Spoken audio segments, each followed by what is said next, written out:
Hello student, this is Meenu, your science teacher. Today we'll continue our chapter 10, solid, liquid and gases. I'll explain you changes in matter. अब matter में change कैसे होता है? Matter changes from one form to another when heated और cooled. जब कभी भी हम किसी पदार्थ को गर्म करते हैं या ठंडा करते हैं तो वो अपनी फॉर्म चेंज कर सकता है. Like many other substances, water can exist in 3 different states. अब दूसरे पदार्थों की तरह पानी भी 3 अवस्थाओं में पाया जाता है. Eight normal temperature. कैसे? नॉर्मल जब टेम्परेचर होता है तो पानी लिक्विड फॉर्म में होता है, और जब हमको फ्रीज कर देते हैं, फ्रिज में जमा देते हैं, तो क्या बन जाता है? सॉलिड फॉर्म, आइस बन जाती है. और जब इसे गर्म किया जाता है तो ये स्टीम बन जाता है, वाटर वेपर बन जाते हैं या स्टीम बन जाता है, तो वो क्या होता है? Gas form. We can also get back the matter in it original position. हम उसे वापस उसी अवस्था में भी फिर से प्राप्त भी कर सकते हैं. If we keep ice in a normal position, अगर हम फ्रिज में से अगर बर्फ़ निकाल के बाहर रख देंगे तो क्या होगा? ये मेल्ट हो जाएगी और वापस पानी नॉर्मल शेप में आ जाएगा, लिक्विड फॉर्म में आ जाएगा. उसी तरह से अगर स्टीम को ठंडा करते हैं और वो वापस पानी में बदल जाएगा. नेक्स्ट है, देखिए volume. Volume is amount of space occupied by an object. Volume क्या होता है? जो वस्तु, कोई भी वस्तु जो है जितना स्थान घेरती है वो होता है volume. Mass is another is the matter that makes up of a body. Mass द्रव्यमान होता है जिससे कि कोई भी पदार्थ बना होता है. मास not doesn't depend on volume. A football may have a bigger volume than a small iron ball, but the small iron ball will definitely have more mass than the football. Volume is expressed in cubic centimeters. अब देखिए, एक ball जो है, football से आप खेलते हो, देखने में आपको बहुत बड़ी लगेगी वो, मगर अगर आप उसके कंपैरिजन में एक छोटी सी आयरन बॉल लोगे तो वो ज़्यादा भारी होगी फुटबॉल से, तो उसका मास जो है वो फुटबॉल से ज़्यादा होगा. तो वॉल्यूम को हम एक्सप्रेस करते हैं क्यूबिक सेंटीमीटर्स में. देन नेक्स्ट है डेंसिटी. डेंसिटी क्या होता है? हैवीनेस और लाइटनेस और थिकनेस. किसी भी पदार्थ का, किसी भी चीज़ का जो जितना घेराव है, उसका हल्कापन, उसका मोटापन, भारी होना, ये सब जो है डेंसिटी में, घनत्व में आता है. The density of a substance is the ratio of the mass of an object to its volume. Density of iron is more than that of sugar. The scientific reason for this is the molecules of iron are densely packed than those of sugar in the same volume. अब देखिए, density जो होती है वो क्या होता है? Ratio होता है किस किस के बीच में? किसी चीज़ का जो ऑब्जेक्ट है और उसका वॉल्यूम, दोनों में जो रेशो होता है उसको वो रिफ्लेक्ट करता है. डेंसिटी जो है आयरन की वो शुगर से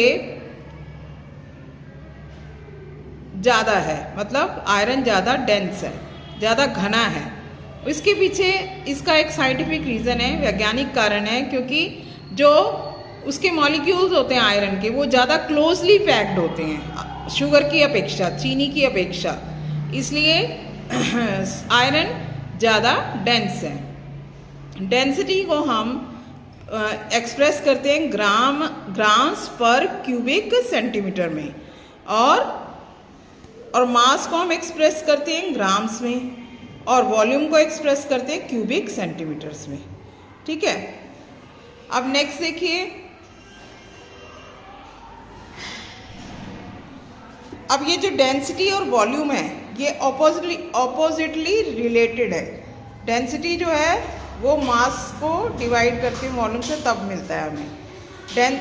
डेंसिटी और वॉल्यूम जो है एक दूसरे के ऑपोजिट हैं, इनका रिलेशन है ऑपोजिट. जैसे ये देखो, कॉटन है, देखने में आपको कितनी सारी लग रही है, देखने से तो ऐसा पता लगेगा कि इसका वेट ज़्यादा होगा, मगर स्टील का वेट अगर वो कम मात्रा में भी है, देखने में कम लग रहा है, फिर भी उसका वेट कॉटन से ज़्यादा होगा. Now other example of that, ये एग्जाम्पल भी आपको दिया हुआ है, कॉटन स्पेस ज़्यादा लेती है स्टील की अपेक्षा और as the density of cotton is less than the steel. क्यों? क्योंकि कॉटन की डेंसिटी स्टील से कम है। नेक्स्ट है फ्लोटेशन। फ्लोटेशन का मतलब होता है तैरना, किसी चीज़ का फ्लोट करना, आप जानते हो। The phenomena due to which less dense object remain on the surface of denser object is called flotation. We wash rice, dal in water before cooking and leave it for some time soaked in water. We see the lighter dust particles and chaff floating on the surface of the water. आपने देखा होगा कि ज़्यादातर जो हल्की चीज़ें होती हैं वो पानी के ऊपर तैरती हैं। तो यही फिनोमिना है, ये एक सिद्धांत है कि जो हल्की चीज़ें जो हैं वो जो ज़्यादा डेंस चीज़ें होती हैं उसके ऊपर तैरने लगती हैं, फ्लोट करती हैं। जैसे हम खाना बनाना होता है हमें, आपने देखा होगा मम्मा आपकी दाल या राइस जो है वो वॉश करती हैं, उसको धोती हैं खाना बनाने से पहले और फिर उसको थोड़ी देर के लिए पानी में सोख करके भी रखती हैं। तो आप देखते हो कि थोड़ी देर में छोटे छोटे डस्ट पार्टिकल्स और ऐसे जो भूसा वगैरह होता है जो पतले पतले छिलके से होते हैं वो आपको पानी की सरफेस पे तैरते हुए नजर आएंगे। ये पिक्चर में भी आपको शो किया गया, देखिए, ठीक है, ऐसे ही। तो ये जो होता है ये किस काम आता है? फिर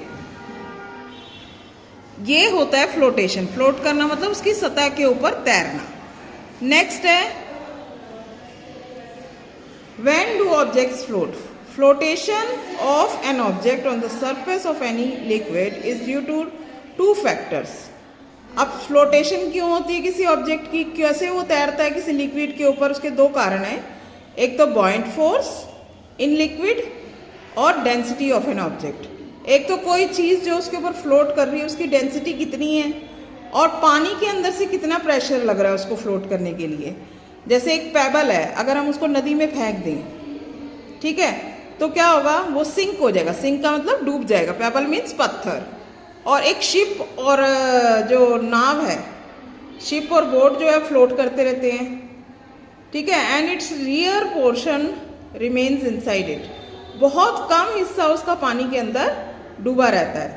the objects whose density is more than that of water always sink in it. जिसकी डेंसिटी पानी से ज़्यादा होती है वो हमेशा उसके अंदर सिंक कर जाएंगे, डूब जाएंगे।